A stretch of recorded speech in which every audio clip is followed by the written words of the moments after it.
بسم اللہ الرحمن الرحیم۔ ایک دن حضرت علی رضی اللہ تعالیٰ عنہ بالا خانے پر تشریف فرما تھے، یعنی اونچائی پر۔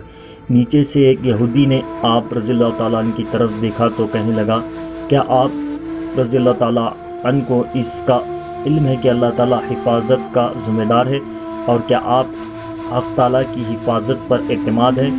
آپ نے فرمایا، ہاں، وہ خالق حقیقی بچپن سے لے کر آخر تک انسان کا محافظ ہے۔ یہودی نے کہا، اگر آپ کو واقعی اس بات کا یقین ہے تو اپنے آپ کو بالا خانے سے نیچے گرا دیں تاکہ مجھے بھی معلوم ہو جائے خدا آپ کی کیسے حفاظت کرتا، پھر میں بھی آپ کا ہم عقیدہ ہو جاؤں گا۔ آپ رضی اللہ تعالیٰ نے یہ عملی دلیل میرے حسن اعتقاد کا سبب بن جائے گی۔ حضرت علی رضی اللہ تعالیٰ نے ارشاد فرمایا، کب بندے کو یہ حق پہنچتا ہے کہ وہ خدا کی آزمائش اور امتحان کی جرت کرے؟ اے حمیق نالائق بندے کی کیا ہمت کو کہ وہ حق تعالیٰ کا امتحان لے۔